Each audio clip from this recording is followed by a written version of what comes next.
Assalamualaikum warahmatullahi wabarakatuh.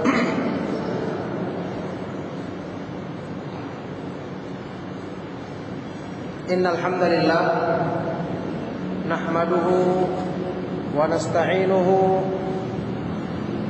wa nastaghfiruh wa na'udzu billahi min shururi anfusina wa min sayyiati a'malina. May yahdihillahu fala mudilla lahu wa may yudlil fala hadiya lahu. Wa asyhadu an la ilaha illallah wahdahu la syarika lahu wa asyhadu anna Muhammadan abduhu wa rasuluh. Ya ayyuhalladzina amanu taqullaha haqqa tuqatih wa la tamutunna illa wa antum muslimun. Ya ayuhan nasu taqu rabbakumul ladzi khalaqakum min nafsin wahidah wa khalaqa minha zawjaha wa batha minhuma rijalan katsiran wa nisaa'a wattaqullaha alladzi tasaaluna bihi wal arham innallaha kana 'alaikum raqiba. Ya ayyuhalladzina amanu taqullaha wa qulu qawlan sadida yuslih lakum a'malakum wa yaghfir lakum dzunubakum wa may yuti'illaha wa rasulahu faqad faza fawzan 'azima. Amma ba'du fa inna asdaqal hadits kitabullah wa khairal hadi hadi Muhammadin sallallahu alaihi wa alihi wasallam wa syarrul umuri muhdatsatuha wa kullu muhdatsatin bid'ah wa kullu bid'atin dhalalah wa kullu dhalalatin finnar wa ba'du. Ma'asyiral akhwat, ayatuhal akhwat fid din, ibu-ibu dan akhwat sekalian rahimakumullah. Alhamdulillah kita kembali dan selalu memuji Allah Subhanahu wa taala, menyanjungnya dan bersyukur atas semua limpahan nikmat, rahmat dan karunia-Nya. Alhamdulillah kita bersyukur kepada Allah Subhanahu wa taala yang memudahkan terbukanya pintu-pintu kebaikan bagi diri kita dengan kita semakin giat mempelajari petunjuk-Nya, kita semakin berusaha memahami ayat-ayat Al-Qur'an dan hadis-hadis yang sahih dari Nabi sallallahu alaihi wasallam. Kita bersyukur kepada Allah Subhanahu wa taala kita dimudahkan petunjuk untuk mengenal keindahan Islam, mengenal sebab-sebab keselamatan diri kita di dunia dan di akhirat nanti. Alhamdulillah,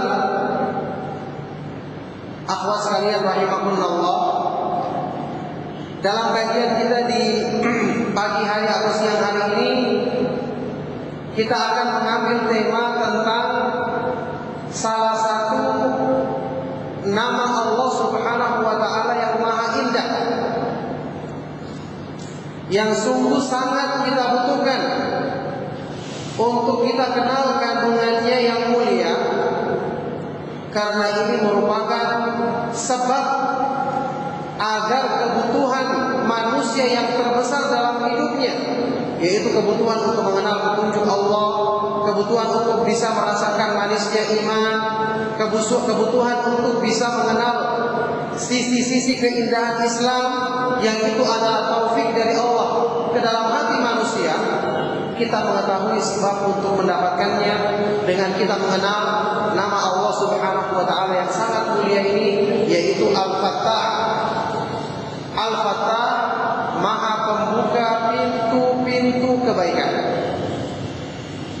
Allah Subhanahu wa taala mencintai hamba-hambanya yang mengenal kandungan dari masing-masing namanya yang maha indah, yang setelah dia mengenal kandungan nama tersebut, dia akan berdoa kepada Allah meminta makna yang mulia dari nama-namanya yang maha indah tersebut. Wallahi, demi Allah, ini adalah doa yang paling diharapkan untuk dikabulkan. Ini adalah permohonan hamba yang paling akan didengar oleh Allah Subhanahu wa taala. Dan ini adalah bentuk ibadah sekaligus dan pujian yang paling tinggi kepada Allah Subhanahu wa taala dibandingkan pujian-pujian yang lainnya. Makanya Allah Subhanahu wa taala berfirman dalam Al-Qur'an tentang keutamaan al-asmaul husna. Walillahil asmaul husna fad'uhu biha wa dzarul ladzina yulhiduna fi asma'ihi sayujzauna ma kanu ya'malun. Allah memiliki nama-nama yang maha indah, al-asmaul husna, yang maha baik. Maka berdoalah kalian dengan menggunakan nama-nama tersebut. Tentu maksudnya berdoa di sini adalah memahami isinya. Setelah kita tahu namanya, kita pahami kandungannya, kita kenali penjabarannya, sehingga waktu kita mengucapkan nama ini kita tahu kandungannya, maka pas waktu kita meminta kebaikan dari nama tersebut kepada Allah Subhanahu wa taala, Allah Subhanahu wa taala akan memudahkan dipenuhinya permohonan kita tersebut. Fad'uhu biha, maka berdoalah kalian kepada Allah dengan nama-nama tersebut. Wa dzarul ladzina yulhiduna fi asma'ihi sayujzauna ma kanu ya'malun, dan tinggalkanlah orang-orang yang menyeleweng dalam memahami nama-nama Allah, sungguh mereka akan diberikan balasan dari perbuatan yang mereka lakukan. Maka di sini ibu-ibu dan bapak sekalian, ma'asyiral ikhwah wal akhwat fi din azakumullah, perlu kita mengenal dengan belajar Asmaul Husna, kita mengenal tangga keimanan yang paling utama, sebab terkabulnya doa yang paling besar, sebab untuk meraih karunia dari Allah yang sempurna yang paling utama. Karena Allah Subhanahu wa taala mencintai dan memuliakan hamba-hambanya yang mengenal dirinya, mengenal kemahasempurnaannya, mengenal kemahaindahannya, mengenal luasnya rahmatnya, mengenal sempurnanya kebaikan-kebaikannya pada hamba-hambanya. Lihat nama Allah Al-Fatah, Maha Pembuka pintu-pintu kebaikan. Ini merupakan salah satu nama yang menunjukkan luasnya rahmat Allah. Kalau kita pahami penjabarannya, maka sungguh kita akan terus mengucapkan nama ini setiap kita memohon kebaikan dari Allah Subhanahu wa taala. Inilah hamba Allah yang sesungguhnya. Nama Allah itu, Allah perkenalkan dirinya kepada hamba-hambanya dengan nama-nama tersebut dalam Al-Quran, bukan sekedar untuk menunjukkan penamaan belaka. Maksudnya nama Allah itu yang bermacam-macam. Ada Allah, ada Ar-Rabb, ada Al-Fatah, Ar-Rahman, Ar-Rahim, Al-Wahhab, Al-Mannan, ada Malik Yaumiddin, Malik Yaumiddin, ada Muqallibul Qulub, dan nama-nama yang lainnya yang disebutkan dalam dalil-dalil yang sahih. Ini Allah perkenalkan dirinya kepada hambanya, bukan sekedar untuk menyebutkan variasi nama-namanya, bermacam-macamnya nama-namanya. Tidak. Ada tujuan agung di balik semua itu. Jadi perhatikan ikhwan dan akhwat sekalian, ada tujuan besar dan mulia di balik semua itu. Karena setiap manusia untuk kebaikan dirinya dunia dan akhirat, dia butuh banyak sebab-sebab kebaikan. Maka Allah Subhanahu wa taala dengan nama-namanya yang maha indah, Allah menginginkan manusia mengenal nama tersebut, masing-masing nama tersebut dengan kandungannya, agar nanti setiap urusan dan kebutuhan mereka akan mohon pertolongan kepada Allah, dan waktu memohon pertolongan kepada Allah mereka menyebutkan nama yang sesuai dengan kebutuhan tersebut. Maka dengan ini Allah Subhanahu wa taala akan memudahkan pengabulan dari setiap permohonan hamba itu. Karena Allah Subhanahu wa taala berjanji dalam hadis qudsi yang sahih riwayat Imam Bukhari, ketika Allah Subhanahu wa taala telah mencintai hambanya, di antara keutamaannya Allah menyebutkan apa? Fa idza ahbabtuhu kuntu sam'ahu alladhi yasma'u bihi wa basarahu alladhi yubsiru bihi, wa yadahu allati yabtishu biha, wa rijlahu allati yamshi biha, wa la in sa'alani la u'tiyannahu, wa la in ista'adha bi la u'idhannahu. Kalau aku telah mencintai hambaku, maka aku akan selalu membimbingnya dalam pendengarannya. Aku akan selalu membimbingnya dalam pendengarannya, penglihatannya. Aku akan selalu membimbingnya dalam perbuatan tangannya, dan aku akan selalu membimbingnya dalam langkah kakinya, dalam semua kegiatannya. Kalau dia memohon kepadaku, maka aku akan penuhi permohonannya. Kalau dia meminta perlindungan kepadaku, maka aku akan berikan perlindungan kepadanya. Ini janji dari Allah. Orang yang telah dicintainya, apalagi mengusahakan sebab besar untuk dicintai Allah, yaitu mengenal keindahan nama-namanya dan kesempurnaan sifat-sifatnya. Kita pernah dengar hadis yang sahih riwayat Imam Bukhari dan Muslim tentang seorang sahabat yang diutus dalam sebuah peperangan oleh Rasulullah SAW.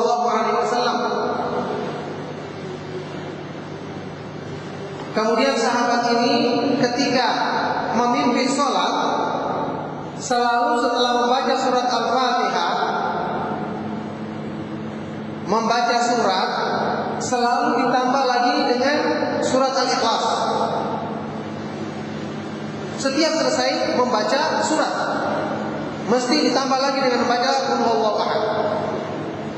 Akhirnya kemudian setelah kembali pulang ke Madinah, para sahabat yang lain melaporkan peristiwa ini kepada Nabi Shallallahu Alaihi Wasallam.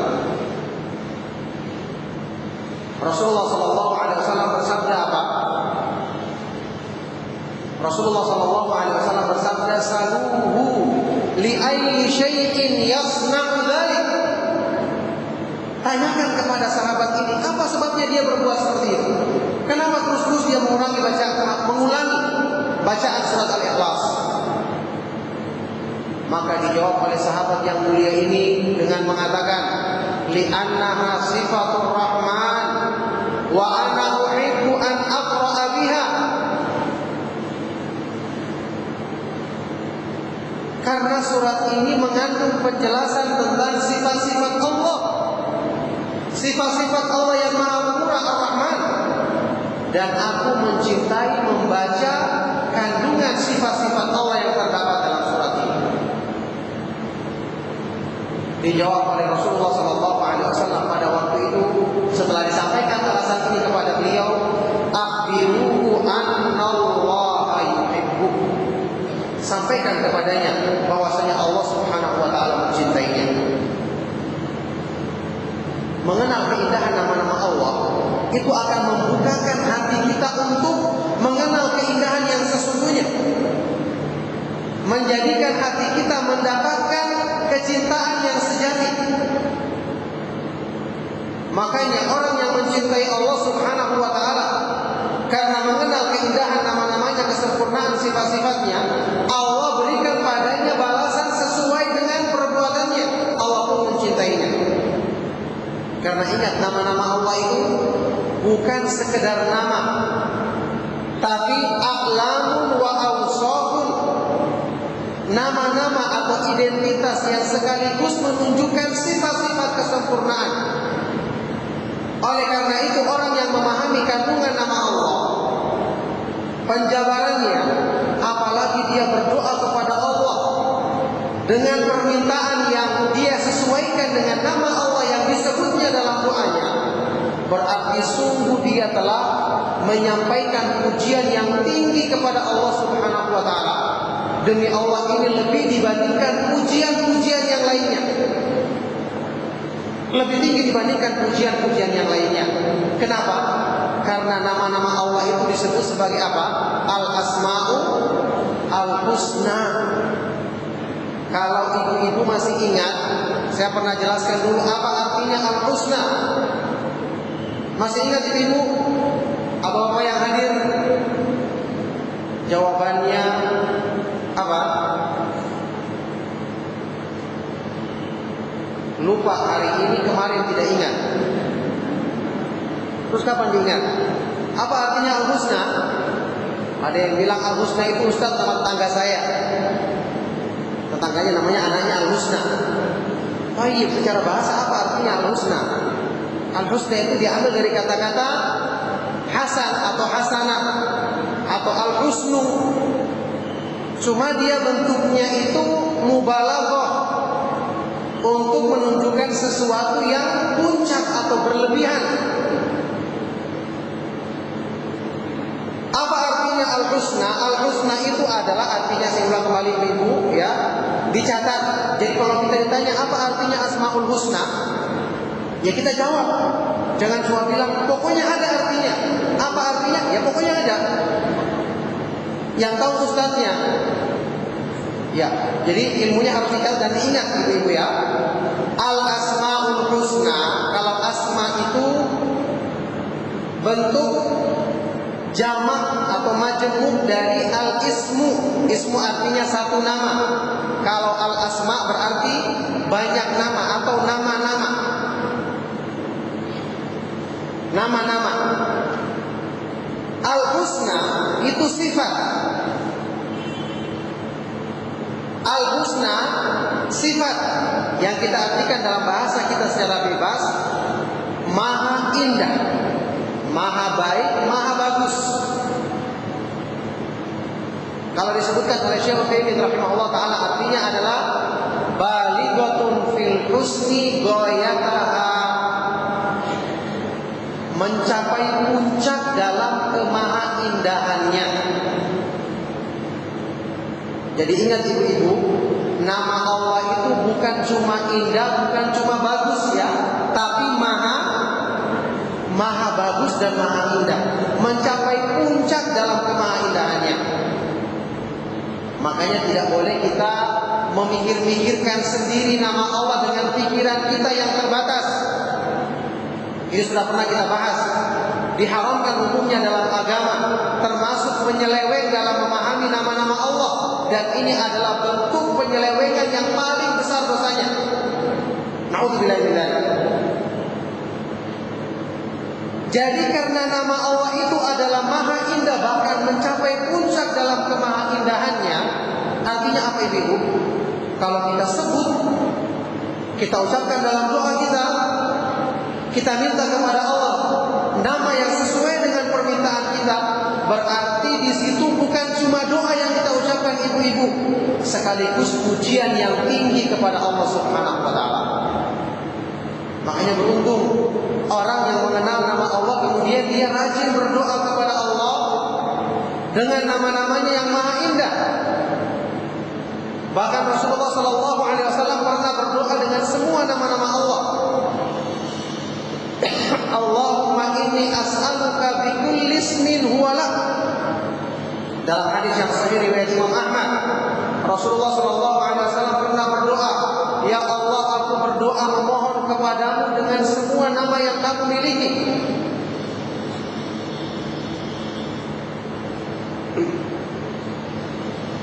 Bi kulli ismin huwa lak, samaita bihi nafsak, yang engkau namakan dirimu dengannya. Jadi berdoa dengan Asmaul Husna, kenapa diperintahkan dalam ayat tadi? Karena doa ini di samping memohon, mengandung permohonan, apalagi mengandung sebab yang dimudahkan pengabulan doa, apalagi di situ sekaligus terdapat pujian dan sanjungan yang sangat tinggi kepada Allah Subhanahu wa taala. Inilah keutamaannya kita mengenal kandungan nama Allah, kemudian kita berdoa dengannya dengan memahami nama-nama tersebut. Makanya ibu-ibu sekalian rahimahumullah, juga ada saya lupa terus untuk bapak ya, karena biasanya yang hadir selalunya ibu-ibu. Ma'asyiral ikhwah wal akhwat fi din, azakumullah. Ketika Rasulullah sallallahu alaihi wasallam menyebutkan tentang keutamaan yang paling tinggi bagi seorang hamba pada hari kiamat, di antaranya adalah al-maddahun, hamba-hamba Allah yang paling banyak memujinya. Rasulullah sallallahu alaihi wasallam bersabda,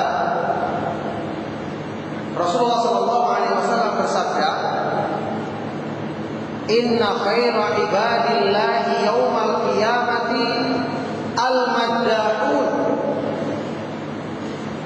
Sesungguhnya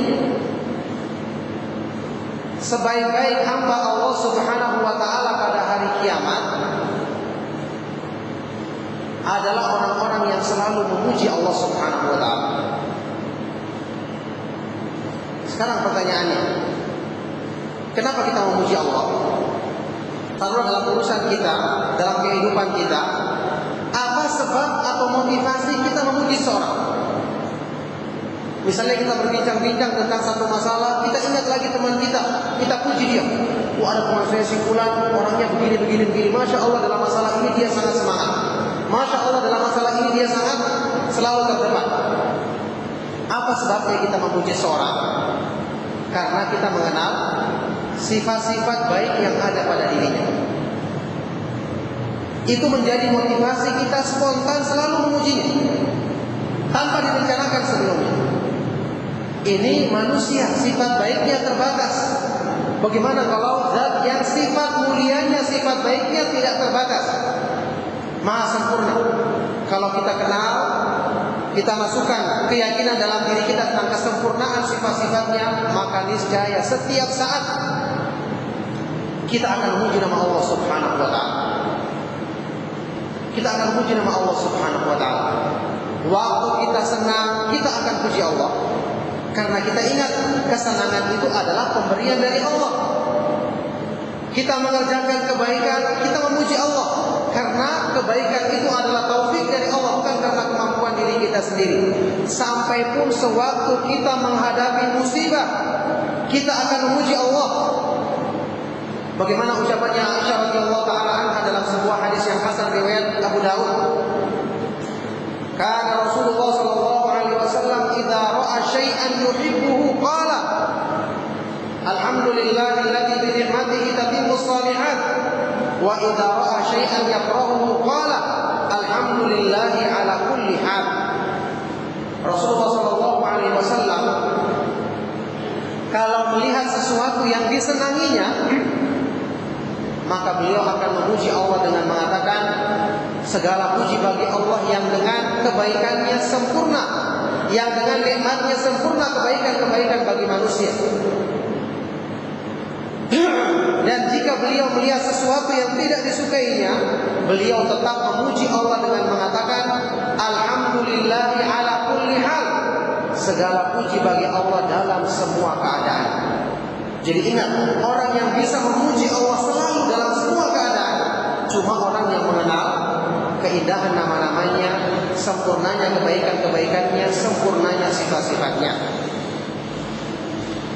Karena tidak mungkin ya, kalau kita tidak mengenal keindahan Allah, misalnya kita ditimpa musibah atau melihat usaha kita gagal, apakah kita akan mengatakan alhamdulillah ala kulli hal? Tidak. Kita akan sangka buruk kepada Allah. Kenapa usaha saya gagal? Saya belum lama mendapatkan SMS dari seorang ibu yang mendapatkan musibah. Punya jualan di pasar, laris, terbakar pasarnya. Dia mengeluh, Ustaz, kenapa justru setelah saya mengenal dakwah sunnah, saya mendapatkan bencana yang bertubi-tubi? Kemudian saya berikan nasihat kepadanya, diantaranya adalah nasihat kita harus mengenal keindahan Allah supaya dalam semua keadaan kita bersangka baik kepada Allah. Bahkan kita bisa memujinya, dan ini adalah hamba yang paling tinggi kedudukannya di sisi Allah Subhanahu wa taala pada hari kiamat nanti. Bayangkan saja ya, kalau kita kenal dan kita semua mengenal orang tua kita, orang yang kita anggap paling baik dan paling berjasa dalam hidup kita. Satu saat orang tua kita melakukan kesalahan atau melarang kita dari sesuatu yang kita sukai, apa yang akan kita ucapkan pada saat ini? Apakah kita akan membenci orang tua kita atau mengatakan dia akhlaknya buruk? Pasti tidak. Kita akan mengatakan ibu kita sangat sayang kita, dia melarang ini, melarang suatu ini karena sayangnya kepada kita dan utur-utur lainnya. Kenapa? Karena kita mengenal ibu kita dan kasih sayangnya. Sekarang bandingkan dengan Allah yang kasih sayangnya sempurna. melebihi sayangnya seorang ibu terhadap anak bayinya. Rasulullah SAW pernah bersabda, "Lallahu arhamu bi'ibadihi min hadhihi biwaladiha." Sungguh Allah lebih penyayang terhadap hamba-hambanya dibandingkan sayangnya seorang ibu terhadap anak bayinya. Jadi al-hamdalun, orang yang banyak memuji nama Allah. Inilah orang yang paling mulia, penduduk surga yang paling tinggi kedudukannya. Kemudian orang-orang yang banyak bersyukur juga penghuni surga yang kedua. Coba kita baca dalam beberapa ayat Al-Quran disebutkan, inna fi dzalika laayatin likulli sabarin syakur. Sesungguhnya pada yang demikian itu terdapat tanda-tanda kekuasaan Allah bagi orang yang kuat kesabarannya dan banyak bersyukur. Penghuni surga utama yang kedua adalah orang yang banyak bersyukur. Coba renungkan, mungkinkah orang itu banyak bersyukur kalau dia tidak mengenal nikmat Allah, tidak mengenal sempurnanya kebaikan-kebaikannya, tidak mengenal luasnya kasih sayangnya kepada manusia? Maka sekali lagi, hanya orang yang mengenal keindahan nama-nama Allah dan kesempurnaan sifat-sifatnya bisa terwujud dalam dirinya sifat banyak bersyukur kepada Allah Subhanahu wa taala. Kemudian tadi, orang yang banyak berdoa menghambakan diri kepada Allah. Siapa dia? Tidak lain adalah orang yang mengenal keindahan nama-nama Allah dan kesempurnaan sifat-sifatnya. Jadi kesimpulannya, ibu sekalian, sifat-sifat mulia yang tertinggi dalam Islam itu akan semakin kita sempurnakan, semakin banyak kita praktekkan, semakin mudah untuk Allah berikan taufiknya kepada kita agar bisa memilikinya setelah kita mengenal ilmu yang paling mulia ini, yaitu mengenal kemahanindahan nama-nama Allah dan kesempurnaan sifat-sifatnya. Nah, makanya insya Allah kita akan rencanakan di kajian kita, atau yang khususnya yang saya bawakan ya, di kajian Majelis Taklim Al-Hujjah di Masjid At-Taqwa ini adalah membahas tentang nama-nama Allah Subhanahu wa taala beserta kandungannya dan penjabarannya dengan memohon taufik dan pertolongan dari Allah Subhanahu wa taala. Hari ini kita akan membahas nama Allah apa? Al-Fattah. Apa artinya Al-Fattah? Maha pembuka kebaikan, Maha pemberi keputusan. Baru kita dengar terjemahannya saja ibu-ibu, sudah terungkap segala permasalahan kita yang kita yakin semua adalah di tangan Allah pembuka kunci-kunci kebaikannya. Baru kita dengar terjemahan nama ini, saya sudah kita bayangkan ini merupakan solusi dari semua permasalahan kita dengan mengenal kandungan nama ini. Al-Fattah, Maha pembuka, pembuka kebaikan, pembuka hidayah, pembuka pintu-pintu rezeki yang halal dan berkah, pembuka segala kebaikan yang dibutuhkan oleh manusia untuk keselamatan hidupnya dunia dan akhirat. Coba lihat, nama ini disebutkan secara lafaz di salah satu ayat Al-Quran, surat Al-A'raf ayat 80. Apa di surat Sabah ayat 26. Allah Subhanahu wa taala berfirman, "Qul yajma'u bainana rabbuna thumma yaftahu." Qul yajma'u bainana rabbuna thumma yaftahu bainana bil haqqi wa huwal fattahul alim. Katakanlah, Allah Subhanahu wa taala Rabb kita akan mengumpulkan kita semua, yakni pada hari kiamat manusia dikumpulkan, kemudian yaftah, membuka, memberikan keputusan dengan benar, dengan seadil-adilnya, dan dia adalah Al-Fattah, Al-Fattahul Alim, dan dia adalah yang maha membuka, maha memberi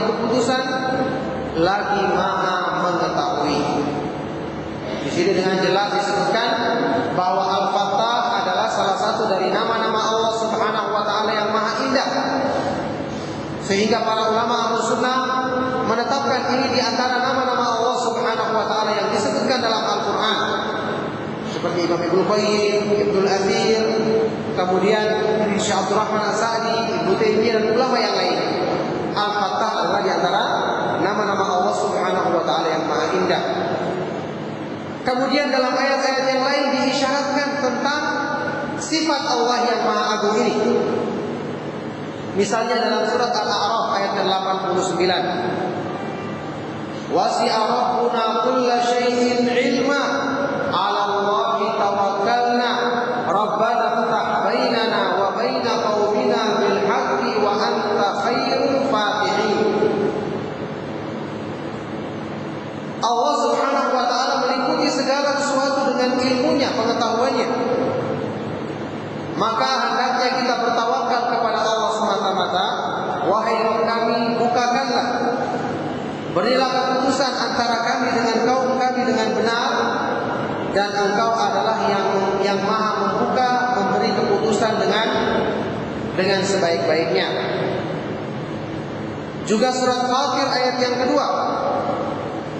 Ma yaftahillahu lin-nasi min rahmatin fala mumsika laha wa ma yumsik fala mursila lahu min ba'di.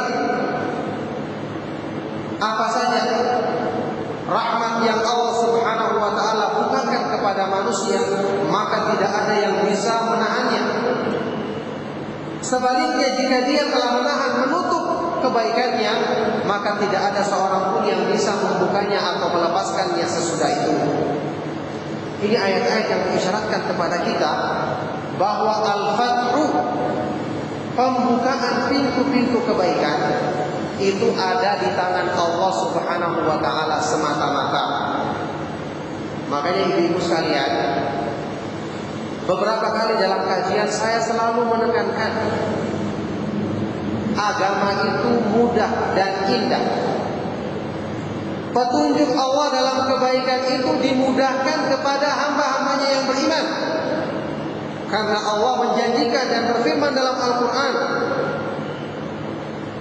وَلَقَدْ يَسَّرْنَا الْقُرْآنَ لِلذِّكْرِ فَهَلْ مِن مُّدَّكِرٍ. Sungguh-sungguh kami telah mudahkan Al-Quran sebagai peringatan, sebagai pelajaran. Maka apakah ada orang yang mau mengambil pelajaran darinya?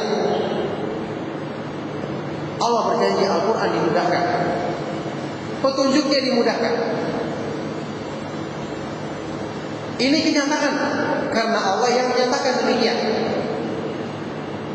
Tetapi terkadang kita mendapati kenyataan,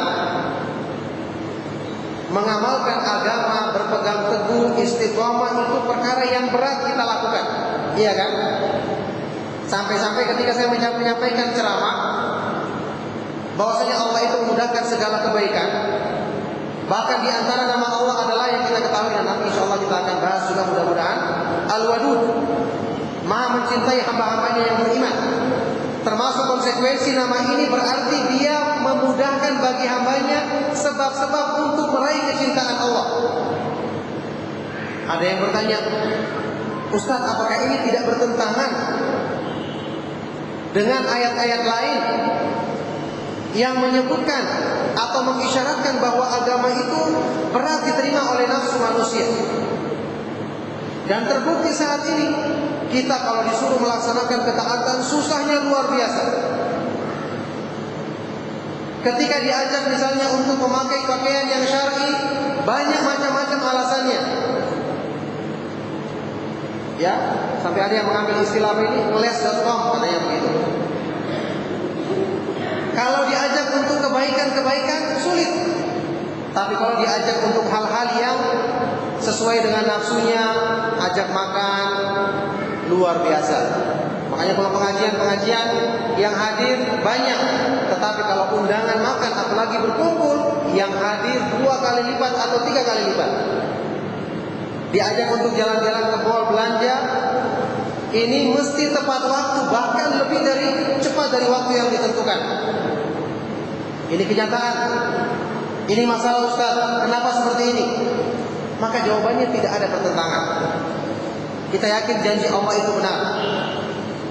Agama ini dimudahkan. Cuma yang mempersulit adalah karena kita sendiri yang memberatkannya dengan nafsu kita. Hati manusia diciptakan oleh Allah, maka hati ini tidak akan terbuka kebaikannya kecuali yang membukanya adalah zat yang menciptakannya. Makanya kalau kita dekat dengan zat yang menciptakannya, kita biarkan hati kita diarahkan oleh Allah, kita serahkan kepadanya, maka semua kemudahan-kemudahan akan Allah Subhanahu wa taala limpahkan kepada kita. Tetapi kalau kita tutup hati kita ini dengan belenggu hawa nafsu, kita tutup dengan keindahan yang palsu dari keindahan dunia, maka yang terjadi adalah seperti orang yang sakit. Dikasih makanan enak apapun dia akan menolaknya karena dia sedang berpenyakit. Dia sendiri yang mempersulit kemudahan yang Allah berikan kepada dirinya. Di sini ibu-ibu dan bapak sekalian rahimakumullah, kita belajar makna al-fath. Allah Subhanahu wa taala Maha membukakan pintu-pintu hati dan kebaikan bagi hamba-hambanya. Asal kita mau mengambil kuncinya, membukanya. Kalau kita sendiri enggan untuk mendapatkan kuncinya, bagaimana akan dibuka hati kita? Kalau kita sendiri enggan untuk mengusahakan membukanya, bagaimana akan dilapangkan jiwa kita? Lihat ciri-ciri kebaikan yang Allah sebutkan dalam Al-Quran bagaimana? Faman yuridillahu ayyahdiyahu yashrah sadrahu lil Islam, wa man yurid ayyudillahu yaj'al sadrahu dayyiqan harajan ka'annama yas'adu fis sama'. Barang siapa yang Allah kehendaki untuk Allah berikan hidayah kepadanya, maka Allah jadikan dadanya lapang menerima Islam. Ingat, semakin kita membuka diri kita menerima keindahan Islam, semakin kita membuka diri kita untuk tunduk kepada Zat yang Maha membuka hati kita, Allah akan lapangkan dada kita untuk menerima Islam. Makanya ibu-ibu dalam kebaikan jangan bersandar kepada diri, binasa kita. Jangan kita menganggap bagaimana saya bisa melakukan ini, bagaimana saya bisa berbuat ini. Jangan. Bersandar kepada Zat yang Maha Kuat, yang mampu untuk menguatkan hati kita. Berdoa kepadanya, sebut namanya Al-Fattah. Jadi barang siapa yang Allah kehendaki baginya untuk Allah berikan hidayah kepadanya, Allah akan bukakan dadanya menerima Islam. Tapi sebaliknya, barang siapa yang Allah kehendaki untuk Allah sesatkan dia akan menjadikan dadanya sempit, hatinya tertutup, seolah-olah dia mendaki ke atas langit. Apa artinya hati yang tertutup? Yaitu orang yang tidak mau mengikuti kenyataan bahwa nafsu itu mengajak kepada keburukan. Ada Islam, bukannya dia berusaha melapangkan dadanya menerima, tapi dia menolak dengan berbagai macam pikiran-pikiran kotornya, hawa nafsunya yang buruk, perasaan-perasaannya yang sempit. Dia berusaha untuk mencari alasan agar bisa menolaknya. Berarti orang ini mempersempit dirinya sendiri.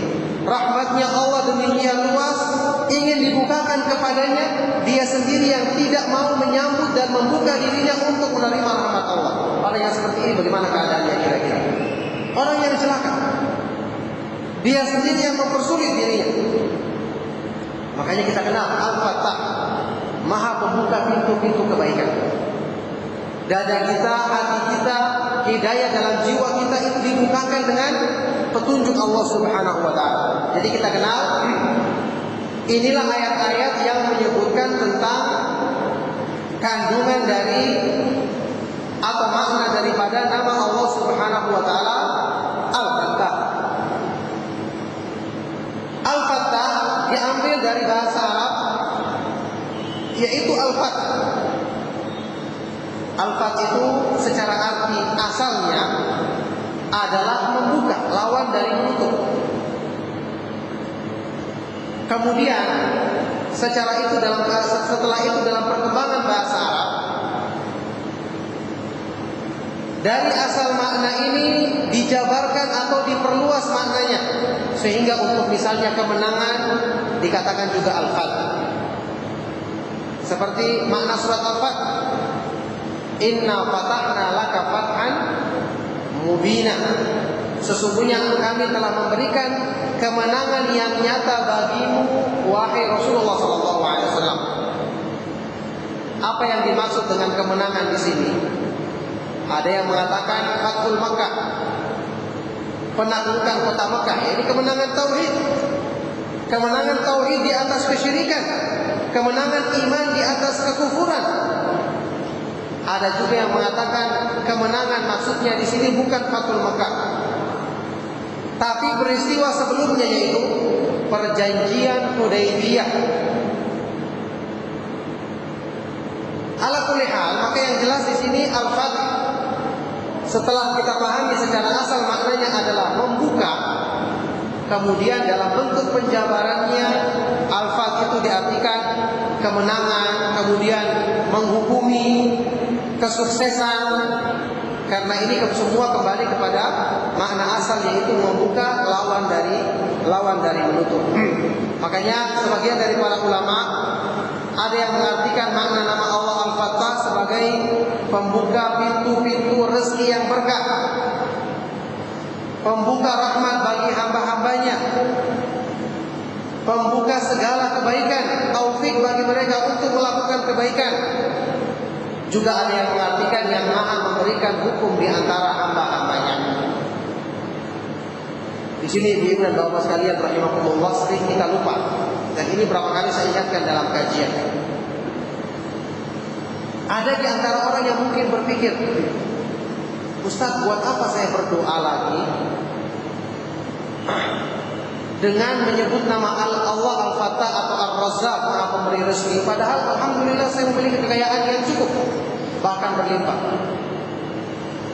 Atau ada orang yang ketika dia berdoa menjadikan ukuran kebaikan itu dengan kekayaan dunia semata-mata.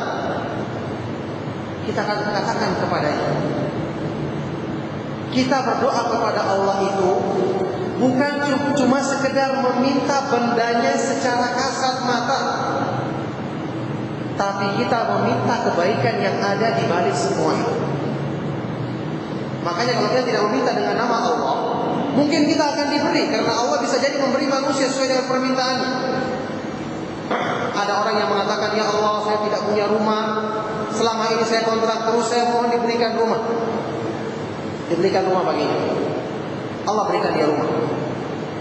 Tetapi ketika dia memiliki rumah ternyata dia sibuk, atau mendapatkan berbagai macam ujian-ujian dengan sibuk mengurus rumahnya misalnya, sehingga banyak kebaikan-kebaikan yang luput darinya. Yang dulunya waktu dia masih kontrak, dia lebih bisa meluangkan waktunya untuk kebaikan. Kenapa? Karena rezekinya tidak diberkahi. Rezekinya tidak diberkahi. Berkali-kali saya ingatkan, dan kita sering dapat di dalam kehidupan. Banyak urusan-urusan yang kita lakukan, kalau kita bandingkan dengan orang lain, urusan ini bisa diselesaikan dalam waktu singkat. Tapi kenapa urusan kita sampai panjang berbelit-belit? Bahkan berkaitan dengan ini lagi, berkaitan dengan itu. Belum selesai ini, datang lagi urusan yang lainnya. Kita berpikir, ada apa di balik semua ini? Ini kembali kepada masalah apa? Bisa jadi ujian dari Allah, bisa jadi juga itu adalah bentuk hukuman dari Allah yang menjadikan waktu kita tidak berkah. Hidup kita tidak banyak diluangkan untuk kebaikan-kebaikan karena Allah menghalanginya. Maka demi Allah, ini semua kembali kepada bagaimana kita memperbaiki hubungan dengan Allah, bagaimana kita benar dalam memohon permohonan kepadanya. Misalnya dalam masalah rezeki, bukan cuma rezekinya yang diberikan, tapi kemudian dengan rezeki ini melalaikan kita dari mengingat Allah, tetapi keberkahan, pertolongan dari Allah untuk bisa kita gunakan di jalannya, pertolongan dari Allah untuk tidak menyesatkan kita dari kebaikan-kebaikan dalam agamanya. Ini makna yang harus kita pahami agar kita menjadi semakin termotivasi untuk selalu menyebut nama-nama Allah yang Maha Indah dalam berdoa dan memohon kepadanya. Kemudian kita lihat sekarang penjabaran nama Allah Subhanahu wa taala Al-Fattah. Kita harus lihat karena seperti yang saya terangkan tadi, al-fath itu juga mengandung arti al-hukum. Makanya al-fattah bisa juga diartikan al-hakam, maha pemberi hukum, pemberi keputusan. Seperti yang diterangkan oleh Imam Ibnu Qayyim dan juga Syekh Abdul Rahman As-Sa'di,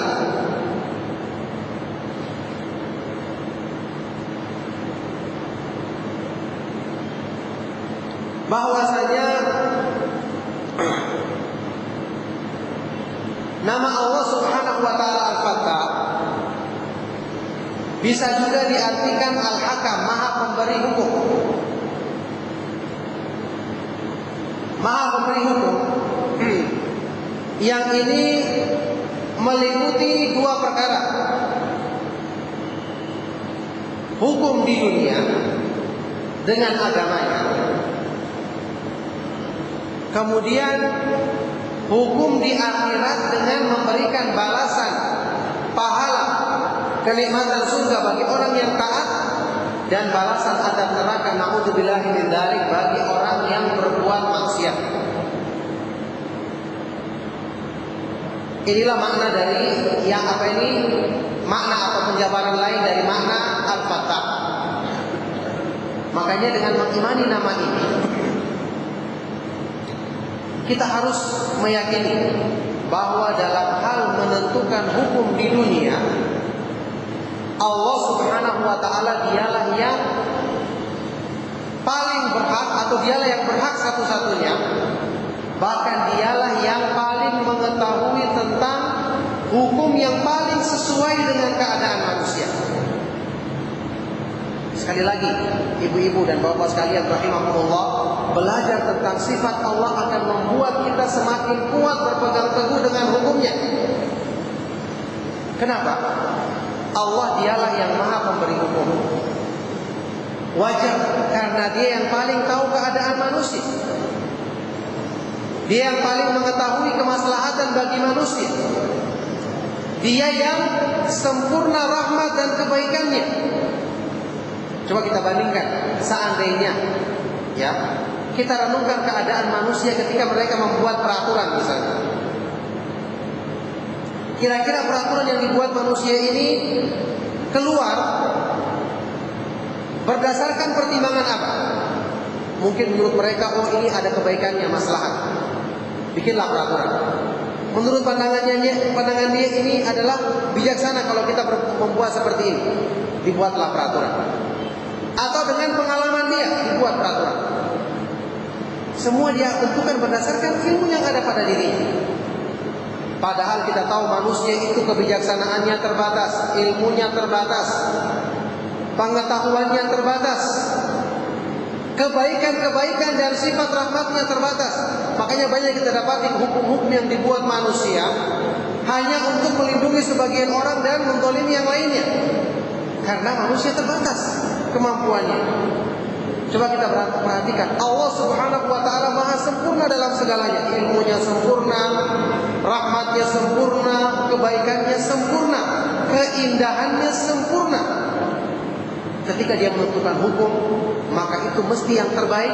Dengan memahami ini saja, maka kita pasti akan selalu bersangka baik kepada Allah Subhanahu wa taala. Selalu meyakini bahwa mengikuti hukumnya itu yang terbaik, meskipun hati kita mungkin ada yang belum bisa menerimanya. Itulah makna daripada firman Allah Subhanahu wa taala, "Innallaha jamilun yuhibbul jamal." Sesungguhnya Allah Subhanahu wa taala Maha Indah dan Dia mencintai keindahan. Allah mencintai keindahan maksudnya apa? Segala sesuatu yang dicintai dan diridhoinya, itulah syariat dalam agamanya, maka itu adalah keindahan. Dan segala sesuatu yang bertentangan dengan agamanya, maka itu adalah keburukan, jauh dari segala sifat-sifat keindahan. Makanya jangan berpikir atau berharap hidup kita bisa indah kalau jauh dari hukum Allah, jauh dari ilmu yang bermanfaat dan beramal soleh.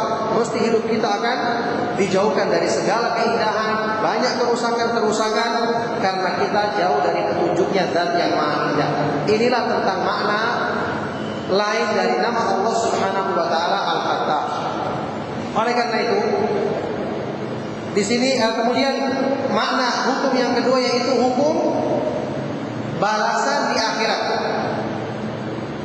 Allah Subhanahu wa taala yang menguasai dunia dan akhirat, dan dialah yang menentukan hukum di dunia dan di akhirat. Oleh karena itu orang-orang yang beriman selalu yakin perbuatan baik yang dilakukannya di dunia tidak akan ada yang sia-sia. Tidak akan ada yang sia-sia karena Allah Subhanahu wa taala Maha menyempurnakan balasan kebaikan hamba-hambanya sekecil apapun di akhirat nanti dengan balasan yang sempurna.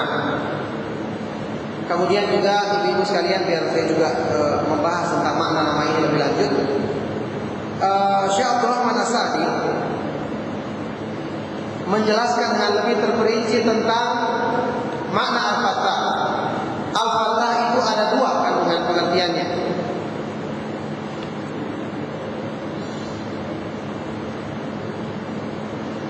Atau pembagian Al-Fattah itu ada dua macam.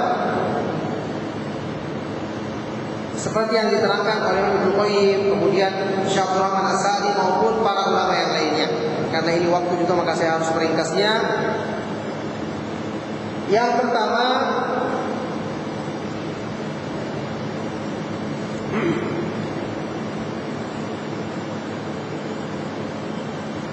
yaitu yang memutuskan hukum dalam agama dan ganjaran balasan amal perbuatan manusia. Dan makna yang kedua adalah yang menentukan hukum ketetapan takdir bagi semua makhluknya. Jadi termasuk pengertian dari nama Allah Al-Fattah, yaitu Maha Pemberi Hukum. Maka Allah Subhanahu wa taala dialah yang menentukan segala ketentuan takdirnya. Yang tentu kita ketahui takdirnya Allah Subhanahu wa taala tidak pernah lepas dari kebaikan dan rahmatnya, dan tidak pernah lepas dari keadilan dan hikmahnya. Kalau dia menentukan kebaikan maka itu adalah karena rahmat dan karunia-Nya. Kalau dia menentukan yang selain itu maka itu berdasarkan keadilan dan hikmahnya. Sehingga dengan memahami nama ini, seseorang akan selalu memuji Allah Subhanahu wa taala dan menisbatkan segala kebaikan pada zatnya, pada perbuatan-perbuatannya. Ini insyaallah pernah kita kaji waktu kita membahas mengenai keyakinan Ahlus Sunnah wal Jamaah dalam memahami takdir Allah Subhanahu wa taala. Ini makna atau pembagian dari makna nama Allah Subhanahu wa taala Al-Fattah. Kemudian kita melangkah kepada pembahasan selanjutnya. Ini saya ringkas karena waktu. Pengaruh positif dan manfaat mengimani nama Allah Subhanahu wa taala Al-Fattah. Setelah kita mengetahui makna yang agung dari nama Allah Subhanahu wa taala yang Maha Agung ini, bahwasanya Allah Subhanahu wa taala dialah Al-Fattah, Maha pembuka hati-hati manusia untuk menerima kebaikan, pembuka pintu-pintu kebaikan, juga Maha pemberi hukum dalam menentukan syariat dalam agamanya, balasan bagi orang-orang yang mengerjakannya dan hukuman bagi orang-orang yang meninggalkannya, termasuk juga Maha pemberi keputusan dalam ketentuan takdir semua makhluknya. Tentu mengimani nama Allah yang agung ini pengaruh positif dan manfaatnya sangat-sangat besar, karena ini merupakan gerbang utama untuk menyempurnakan keimanan kita dan penghambaan diri kita kepada Allah Subhanahu wa taala. Coba lihat, ma'asyiral ikhwah wal akhwat fi din azakumullah. Para ulama Ahlus Sunnah wal Jamaah karena memahami agungnya kedudukan nama dan sifat Allah yang maha indah ini, yang maha mulia ini, mereka senantiasa mencari sebab keberkahan dengan menyebut nama ini atau sifat ini dalam banyak kegiatan-kegiatan baik yang mereka lakukan. Seperti menulis ilmu. Kita mengetahui para ulama telah menjelaskan bahwa penjelasan agama, ilmu agama yang ditulis di dalam buku-bukunya para ulama ini adalah sumber kebaikan bagi manusia. Ketika mereka menulis ini, mereka berharap Allah Subhanahu wa ta'ala menjadikan sebab tulisan mereka ini untuk hidayah bagi manusia. Nah, ketika mereka memberikan judul, mereka mempertimbangkan makna dari nama Allah Al-Fattah dan sifatnya Al-Fathu. Inilah sebabnya kenapa banyak tulisan dari para ulama Ahlus Sunnah, baik dalam masalah akidah, masalah hadis, masalah akhlak, ya, masalah fikih maupun masalah-masalah yang lainnya, itu diberi judul oleh para ulama tersebut dengan nama Fath. Dengan nama Fathu, pembukaan. Maha membuka, yakni memohon dengan sifat Allah agar buku ini dijadikan sebagai sebab terbukanya pintu-pintu hidayah. Kitab yang kita kenal, Syarah Kitab Tauhid, penjelasan Kitab Tauhid, namanya adalah Fathul Majid. Al-Majid nama Allah yang maha mulia. Fathul Majid artinya memohon pembukaan kebaikan dari Allah Al-Majid yang maha mulia. Syarah Kitab Tauhid yang ditulis oleh Kitab Tauhid Syekh Muhammad Abdul Wahab, yang ditulis oleh Syekh Abdul Rahman Ibn Hasan Al-Syekh. Kemudian kitab Syarah Sahih Bukhari yang terkenal yang ditulis oleh Imam Ibn Rajab, juga oleh Imam Ibn Hajar dalam judul yang sama. Ibn Hajar punya kitab yang judulnya sama dengan Imam Ibn Rajab, yaitu kitab Fathul Bari. Fathul Bari, pembukaan dari Al-Bari, yaitu Allah Subhanahu wa ta'ala yang maha menciptakan. Kenapa buku ini diberi nama Fathul Bari, diawali dengan sifat Allah Al-Fath? Untuk apa? Beliau mengharapkan bahwa dengan buku ini penjelasan di dalamnya menjadi sebab terbukanya hidayah dari hadis-hadis yang beliau jelaskan kepada kaum muslimin dalam Sahih Bukhari. Kemudian kitabnya Syekh Utsaimin, Fathur Rabbil Bariyah. Kemudian kitab tafsirnya Syaukani yang terkenal, Fathul Qadir. Dan banyak kitab-kitab yang ditulis oleh para ulama untuk mengisyaratkan bahwa makna ini sangat dibutuhkan. Jadi kita belajar agama saat ini, ibu-ibu dan bapak sekalian rahimakumullah, jangan kita lupa berdoa kepada Allah dengan menyebut namanya Al-Fath, agar hati kita dibuka, agar bisa mendapatkan ilmu yang bermanfaat. Kenapa? Banyak orang yang belajar tapi ilmunya tidak bermanfaat, tidak membuka dirinya, tidak membuka hatinya. Saat ini kita dapati ilmu yang bermanfaat itu yang banyak tersebar cuma rosemnya, tulisannya, cuma rupanya saja, tapi manfaatnya sangat sedikit di kalangan manusia.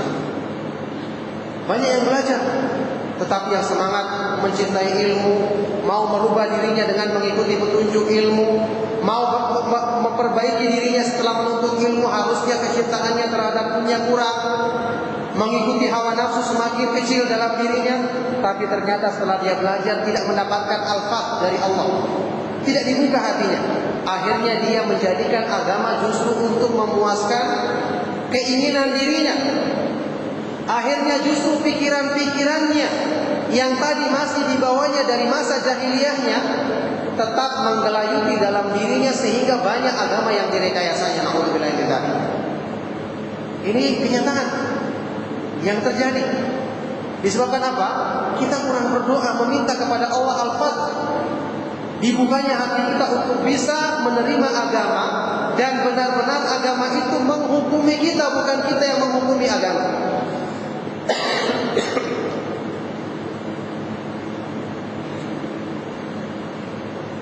Nah, jadi ma'asyiral ikhwah wal akhwat fi din azakumullah, sekedar untuk mengingatkan saja, insyaallah pada hari Sabtu nanti malam habis salat maghrib saya akan menyampaikan sebuah kajian insyaallah di Roja TV yang berjudul mensalafikan diri lahir dan batin. Maksudnya apa? Untuk mengkritik fenomena yang terjadi di kalangan kita. Jadi kita mengkritik diri kita sendiri. Banyak orang-orang yang dia itu sudah belajar ke Ahlus Sunnah, meyakini Ahlus Sunnah itu adalah jalan satu-satunya yang menuju kepada keselamatan. Tetapi karena tipu daya syaitan, dia masih menjaga pemikiran-pemikirannya yang dulu, sehingga secara zahir kelihatannya dia mengikuti manhaj salaf, tapi untuk pikirannya, cita-citanya, keinginannya, target hidupnya masih seperti orang-orang jahiliyah. Ini contoh apa? Contoh dari tidak adanya al-fatih, pembukaan pintu hidayah dalam diri kita, karena kita belajar hanya menyandarkan kepada kemampuan diri. Kita datang menuntut ilmu. Saya ini orangnya sejak dulu pandai, waktu sekolah saya pandai dan seterusnya. Tidak perlu saya terlalu banyak mempersiapkan apa-apa, saya akan paham ketika dijelaskan oleh ustaz. Saya juga mudah menghafal, saya juga bisa mengulangi kembali, saya juga bisa mencatat. Sudah, bersandar kepada kemampuan dirinya. Dia lupa pembukaan hati itu dari Allah. Harusnya sebelum datang menuntut ilmu kita berdoa, ya Allah, mudahkanlah ilmu yang saya pelajari sebab kebaikan bagi dirimu. Mudahkanlah hatiku terbuka untuk mendapatkan manfaat dari ilmu yang saya akan kaji. Setelah kita pulang juga seperti itu, minta manfaat daripada ilmu. Dan kita ketahui doanya Rasulullah SAW. Dan akibat dari ilmu yang tidak bermanfaat juga kita ketahui doanya Nabi SAW. Allahumma inni a'udzubika min ilmin la yanfa' wa min qalbin la yakhsha' wa min nafsin la tashba' wa min da'watin la yustajabu laha. Ya Allah, aku berlindung kepadamu dari ilmu yang tidak bermanfaat, dari nafsu yang tidak pernah puas, hati yang tidak pernah khusyuk, dan dari doa yang tidak dikabulkan. Jadi hatinya tidak khusyuk, nafsunya tidak pernah ditundukkan karena memang ilmunya tidak bermanfaat.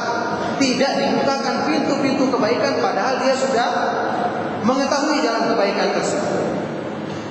Na'udzubillah min dzalik. Jadi ini pengaruh positif dan manfaat yang kita dapati dengan mempelajari kandungan dari nama ini.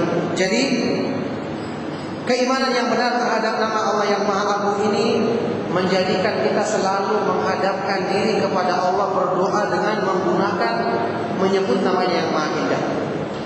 Setiap kita berusaha, kita meminta apa saja, kita selalu ingat. Waktu kita mengusahakan, misalnya ada orang yang berpikiran dia mau buka usaha dagang. Setelah dia pertimbangkan keuntungannya, kemudian dia mempertimbangkan strategis tempatnya, barangnya ini banyak disukai orang, dia melakukannya. Ketika dia telah mengenal kandungan nama Allah Al-Fatah, dia tidak cuma mempertimbangkan keuntungan materi semata-mata. Dia akan berdoa kepada Allah, ya Allah, Engkau adalah Al-Fatah, bukakanlah pintu-pintu kebaikan dari usaha yang saya lakukan ini. Sehingga apa? Ketika dia berusaha, meskipun dia sedang laris-larisnya mendapati usahanya itu berjalan, Allah membukakan hatinya untuk tidak lalai. Ketika dia menghadapi hal-hal yang berpeluang untuk menarik dia kepada cara perdagangan yang tidak benar, Allah berikan peringatan dalam hatinya bahwa ini tidak dibenarkan dalam agama. Waktunya pun dijadikan bermanfaat sehingga kesibukannya berdagang tidak mengganggu pikirannya.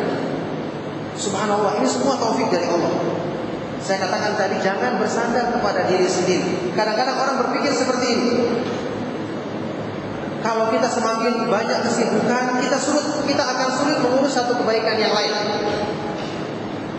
Kita lupa Rasulullah SAW itu bagaimana sibuknya mengurus umat, ikut mengatur strategi perang, menjadi imam dalam sholat, menasihati umat, kemudian juga hak-hak keluarga beliau.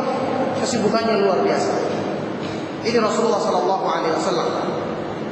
Saya pernah teringat salah seorang syekh pernah menjelaskan tentang al-imam ulama besar yang kita kenal bersama Syekh Abdul Aziz bin Baz rahimahullah ta'ala. beliau itu disebutkan, ya, setiap hari kegiatannya ketika bangun tidur, melaksanakan salat subuh, setelah salat subuh dia sudah mulai ngajar. Sampai matahari terbit, beliau sholat, kemudian pulang ke keluarganya, sarapan atau yang lainnya. Setelah itu dia datang ke tempat beliau memberikan fatwa, mengurusi manusia.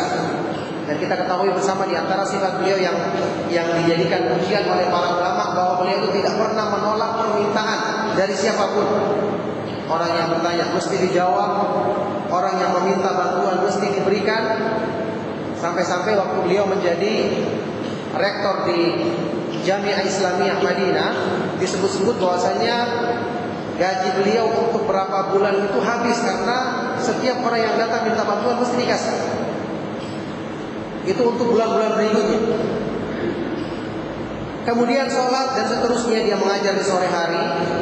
Itu setiap malam, ya, setiap malam beliau mesti melakukan sholat malam, paling tidak minimal 1,5 jam atau 2 jam. Setiap malam dilakukannya, padahal beliau selesai kegiatannya mengajar, memberikan fatwa itu sekitar jam 11 malam baru selesai. Beliau istirahat, bangun seperti itu. Sampai pun dalam perjalanan, beliau tetap melakukan kegiatan yang bermanfaat seperti itu.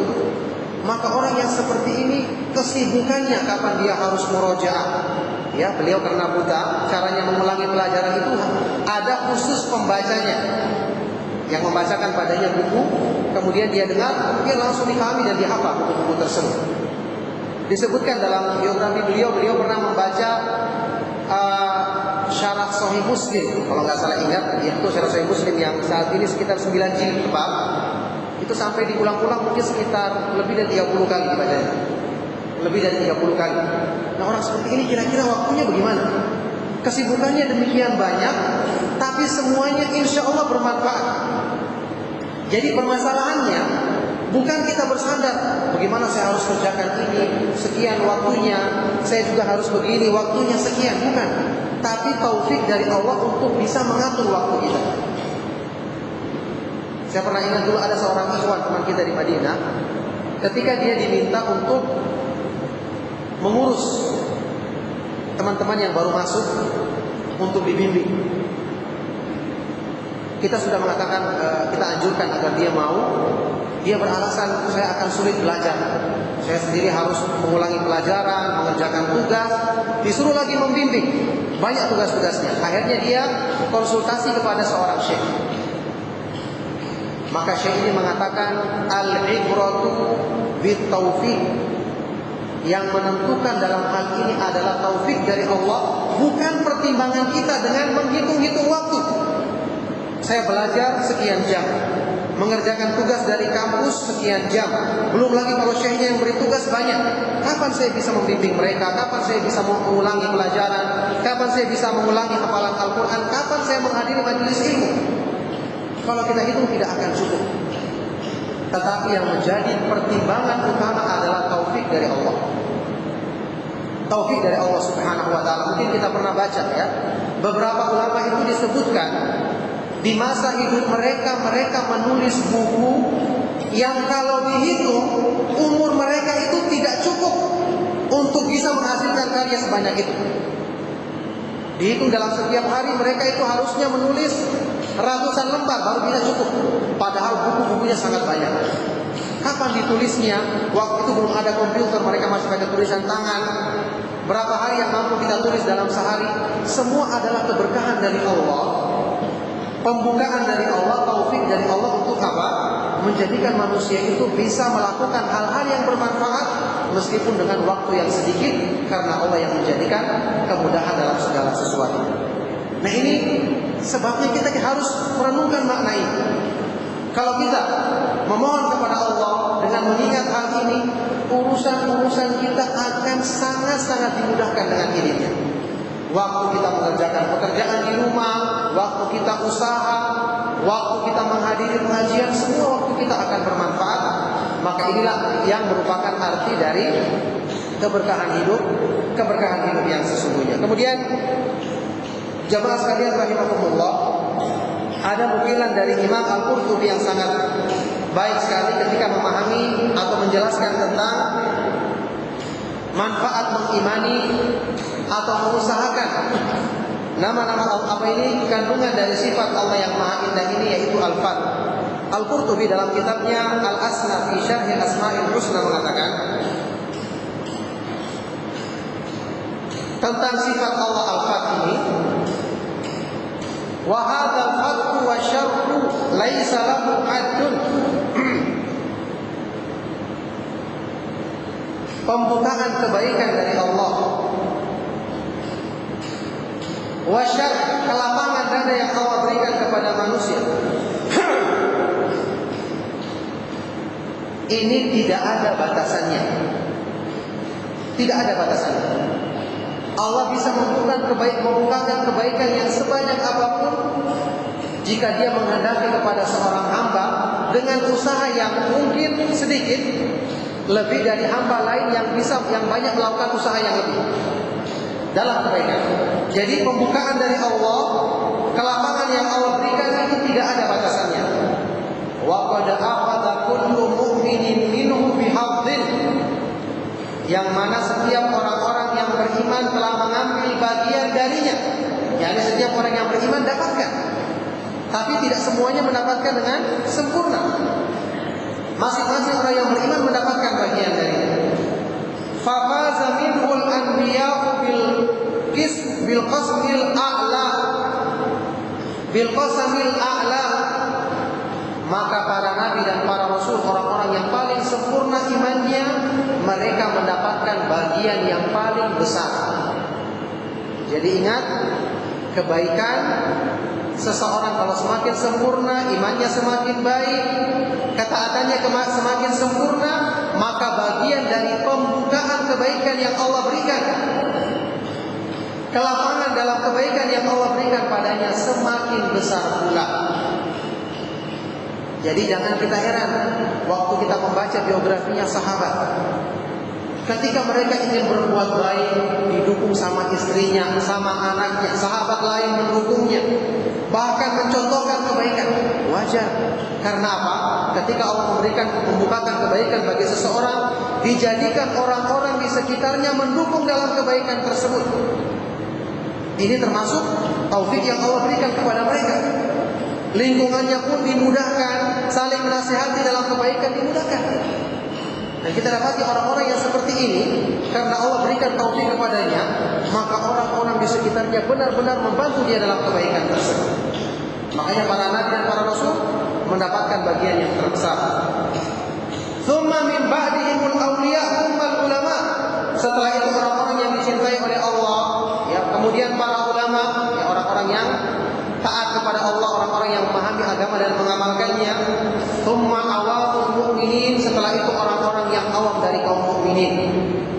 Insyaallah kita berharap memiliki bagian yang banyak dari terbukanya pintu-pintu kebaikan dari Allah Subhanahu wa taala ini.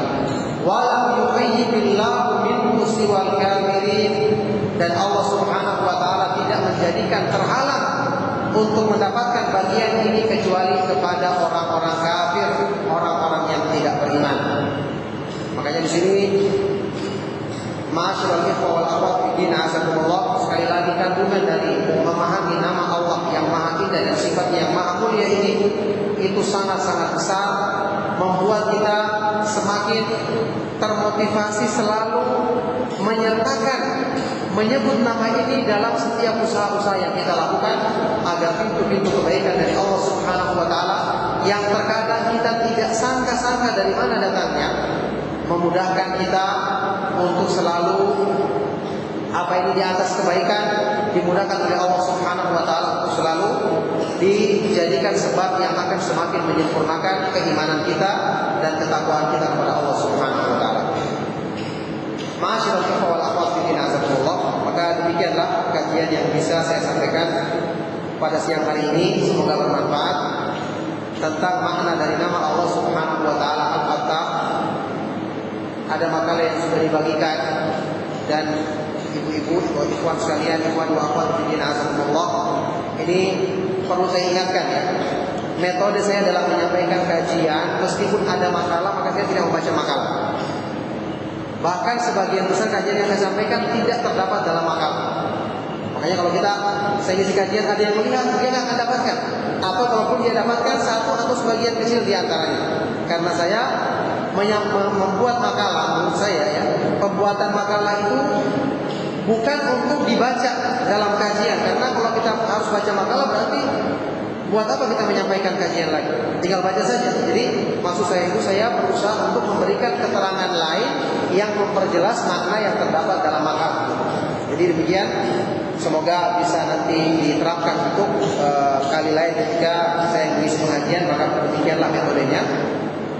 Maka semoga kajian kita bermanfaat. Mohon maaf jika ada yang salah dan kurang. Sallallahu wasallam wa baraka ala nabiyina Muhammadin wa ala alihi wa ashabihi wa man tabi'ahum bi ihsan ila yaumiddin wa akhiru da'wana alhamdulillahi rabbil alamin. Kalau ada pertanyaan saya persilakan.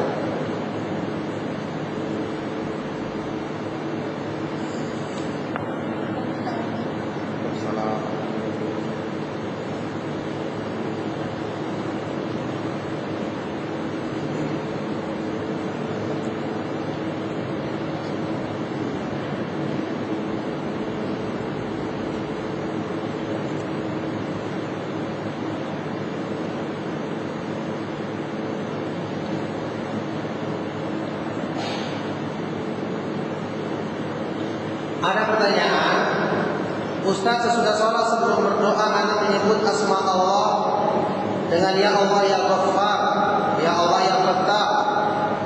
Kemudian bersalawat dilanjutkan ya Allah ya Ghaffar, ampunilah hamba.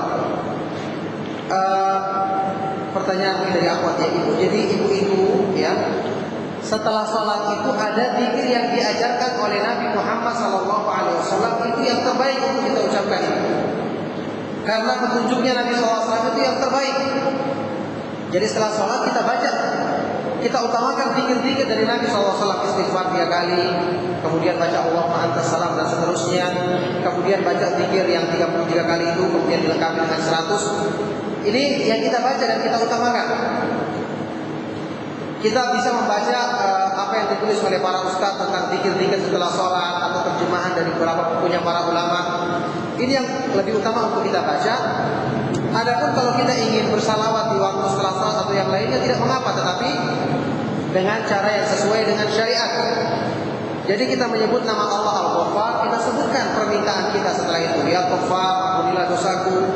Ya Fattah, bukakanlah pintu-pintu kebaikan bagi diriku, dan seterusnya. Jadi ini yang kita ucapkan. Maka yang terbaik adalah jika itu zikir-zikir yang telah ada contohnya dari Nabi SAW di waktu tertentu.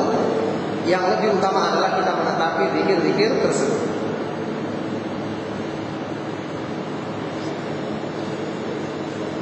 Ada pertanyaan, kalau minta rezeki yang berkah sama Allah, doanya bagaimana? Dan sebut Al-Fatah berapa kali Ustaz? Ya tidak ada ketentuannya berapa kali. Kita sebut nama Allah karena kita meyakini kandungannya. Jadi ketika mau minta rezeki yang berkah, kita bisa sebut nama Allah Al-Fatah. Kemudian Ar-Razzaq. Kemudian bisa juga Al-Muhsin, Maha Pemberi Kebaikan, atau Al-Wahhab, Maha Pemberi Anugerah. Semua yang mengandung nama-nama yang mengandung kebaikan dari Allah kita minta. Dan ingat, wujud dari permintaan kita tersebut bukan berarti setelah kita berdoa kemudian langsung jatuh 1 karung uang yang isinya semua 100.000. Tidak. Allah berikan kepada kita sesuai dengan ilmunya yang sempurna, itu mendatangkan kebaikan bagi kita. Jadi setelah itu kita bersangka baik kepada Allah, karena kita meyakini dengan menyebut nama Allah tadi, Allah akan memberikan sesuai dengan sesuatu yang Dia Maha mengetahui ini akan mendatangkan kebaikan atau terjaganya agama kita. Bagaimana dengan training Asmaul Husna, bolehkah? Ini dalil-dalil yang tidak benar. Tidak ada dalilnya, dan yang selama ini kita pahami, rata-rata yang dipahami adalah pemahaman yang bid'ah, bukan dengan pemahaman para ulama Ahlus Sunnah wal Jamaah. Bagaimana cara mengerjakan sujud sahwi? Cara mengerjakan sujud sahwi, 2 kali sujud. dan bacaannya adalah seperti bacaan dalam sholat biasa. Adapun bacaan yang sering kita dengar, subhana man la yanamu wa la yashu, ini bacaan yang tidak benar, tidak ada asalnya dari sunnah Nabi SAW. Jadi bacaannya seperti sujud biasa. Apakah setelah salam atau sebelum salam? Maka jawabannya itu boleh dilakukan kedua-duanya. Yang diperselisihkan oleh para ulama adalah yang lebih utama mana di antara salah satu dari keduanya, seperti yang diterangkan oleh Asy-Syaukani dalam kitab Nailul Awtar. Kalau kita mau berusaha memahami kesimpulannya, sujud sahwi itu menurut keterangan Ibnu Taimiyah berdasarkan dalil-dalil yang dikumpulkan dalam hal ini, kesimpulannya semua yang namanya kelebihan itu sujud sahwinya adalah setelah salam. Dan jika sujud sahwi itu dilakukan untuk menambal yang kurang, maka dilakukan sebelum salam. Itu sudah kesimpulannya. Penjabarannya panjang. Apakah kita diperbolehkan untuk memberi nama anak dengan nama-nama Allah Asmaul Husna? Tidak diperbolehkan. Kalau diniatkan itu sebagai nama Allah, tidak diperbolehkan. Karena nama Allah itu adalah khusus baginya. Akan tetapi ada nama dalam bahasa Arab yang itu tidak khusus, karena tidak pakai alif lam dan bisa diberikan untuk nama makhluk, itu diperbolehkan. Misalnya nama-nama tertentu, seperti Nabi sendiri Allah sebutkan dalam Al-Quran, bil mu'minina raufur rahim. Nabi itu sangat lemah lembut dan penyayang terhadap orang-orang yang beriman. Rahim, padahal Ar-Rahim nama Allah, tapi ketika Allah menyebutkan untuk nabinya tanpa menggunakan alif lam untuk mengembalikannya kepada makna yang sesuai dengan makhluk, bukan yang nama yang sempurna yang hanya berhak dimiliki oleh Allah Subhanahu wa taala. Bagaimana hukumnya jika ibu saya meninggal kemudian saya mencetakkan buku-buku Yasin untuk dibagikan kepada teman-teman ibu saya? Apakah haram? Tidak boleh. Kenapa Yasin yang dicetak? Kenapa bukan surat Al-Baqarah? Kenapa bukan surat Al-Ikhlas? Tidak ada satu keutamaan atau kelebihan surat Yasin dibandingkan yang lainnya dalam satu hadis sahih pun. Semua hadis-hadis keutamaan Yasin adalah hadis yang lemah. Maka tidak ada keutamaannya. Yang sering tersebar Yasin dan seterusnya ini adalah ini tidak berdasarkan dalil yang sahih. Kalau kita ingin kebaikan, lebih bagus kita mencetak misalnya doa atau zikir-zikir pagi dan sore, zikir-zikir setelah sholat, doa-doa yang disebutkan dalam hadis-hadis yang sahih, itu lebih bagus. Kalau kita mau ingin Al-Quran, maka semua Al-Quran. Yasin termasuk bagian dari Al-Quran, maka sama dengan dengan surat-surat yang lain.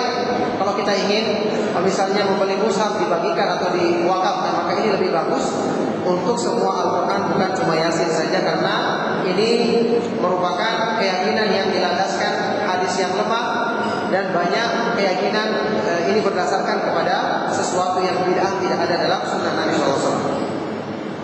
Kapan waktu yang tepat untuk menggunakan nama Allah Al-Fatah seperti ya Allah, ya Rabbi, ya Karim? Iya, waktunya kapan saja. Jadi dalam permintaan kita itu boleh kita mengucapkan lebih dari satu nama Allah. Malah ini lebih bagus. Ya, boleh kita mengucapkan lebih dari satu nama Allah. Bahkan Rasulullah SAW pernah meminta, saya katakan, dengan semua nama Allah. Itu boleh. Kalau kita perintah satu persatu juga itu bagus. Misalnya permintaan kita banyak, kita sebutkan sekalian semua nama Allah, maka ini juga boleh. Atau lebih bagus lagi, satu permintaan satu nama Allah kita sebutkan, ini juga bagus. Atau lebih dari satu yang sesuai dengan makna permintaan kita itu. Misalnya ya Rabbi, ya Karim, ya Rahman, ya Rahim, ya Fattah, bukakan lebih kebaikan, rahmatilah diriku, itu boleh kita ucapkan seperti itu. Bagaimana caranya agar mendapat taufik dari Allah? Ini kajian-kajian yang berkali-kali saya sampaikan, masalah mengenai taufik, sebab-sebab mendapatkannya. Itu di beberapa tempat, pernah di sini juga insya Allah saya ingat, pernah juga di Al-Jannah, bahkan juga pernah di Rojak. Bisa diminta, mungkin ada yang merekamnya itu, karena ini penjelasannya panjang dan banyak penjelasan para ulama dalam masalah ini.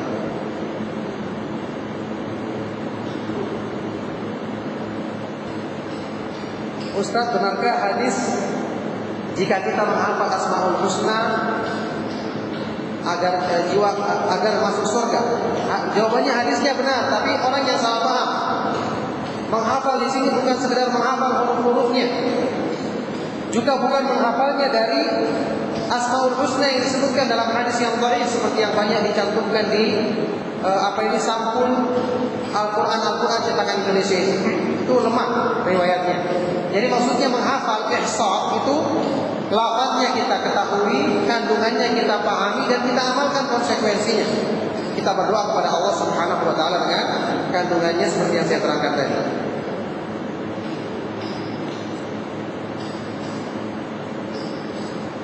Apakah kita wajib untuk menghafal seluruh nama-nama Allah tersebut yang 99? Ya, kita mengetahui semuanya itu baik. Akan tetapi mengetahui kandungannya itu yang dituntut dalam masalah ini, karena kita mengetahui sekedar lafaznya tapi tidak kita tahu cara menggunakannya, maka ini bukanlah yang dianjurkan dalam agama. Makanya kita mengetahui yang 99, dan nama Allah itu lebih dari 99 ya. Karena nama Allah tidak terbatas. Yang 99 yang dikumpulkan oleh para ulama tersebut kita ketahui, kita pahami kandungannya, penjabarannya, agar kita bisa gunakan dan bisa menyampaikannya dalam doa-doa yang kita panjatkan kepada Allah Subhanahu wa taala. Bagaimana hukum hijab di masjid? Apakah wajib berkaitan dengan ta'lim khusus akhwat? Ya, yang diterangkan oleh para ulama, ini seharusnya dilakukan. Ini seharusnya dilakukan karena ini lebih banyak menjaga dari fitnah. Ya, ini lebih banyak menjaga dari fitnah, kecuali kalau mungkin lebih dijauhkan agar tidak jelas nantinya. Yang jelas para masyayikh mengatakan demikian. Para masyayikh mengatakan demikian, maka ini lebih bagus untuk dilakukan supaya tidak menimbulkan fitnah. Saya punya suami yang tidak bekerja, dia mendapatkan semuanya dari bapaknya, rumah, mobil, nafkah, pulang diperoleh dari orang tuanya, bapaknya. Saya ingin agar suami saya mandiri, bekerja tapi dia tidak bisa, tidak mampu mandiri. Semua dari orang tuanya, sehingga berkuranglah respek saya terhadapnya.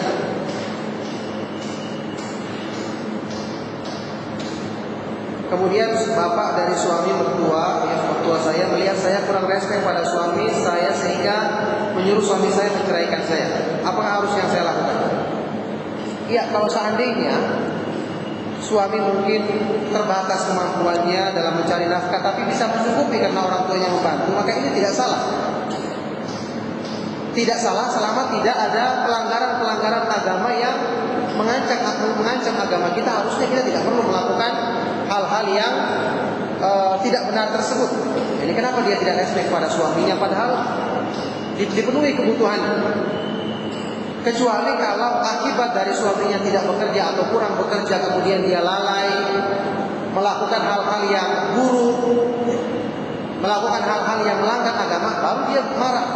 Tapi kalau sekedar suaminya tidak bekerja tapi bisa dicukupi, kenapa dia harus marah? Kenapa dia harus marah? Jadi ini seharusnya ya mungkin dia perlu melatih atau pelan-pelan menganjurkan kepada suaminya, tapi bukan dengan cara sampai menghilangkan penghormatannya atau respeknya terhadap suami. Ini tentu merupakan kesalahan yang harusnya dia segera membenahi dirinya, minta maaf kepada suaminya, kepada mertuanya, agar tidak terjadi hal-hal yang tidak diinginkan tersebut. Saya katakan tadi, kalau selama suaminya terjaga agamanya, maka itu yang paling penting. Itu lebih bagus untuk dipertahankan. Kecuali kalau disebabkan karena peristiwa ini suaminya agamanya menjadi rusak, baru dia bisa melakukan hal-hal yang bersifat nasihat untuk kebaikan suaminya tersebut. Nah, ada yang lain silakan.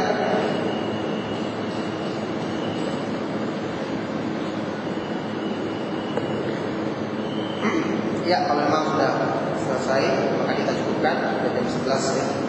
Semoga kajian kita bermanfaat. Subhanallah wa bihamdika asyhadu an la ilaha illa anta astaghfiruka wa atubu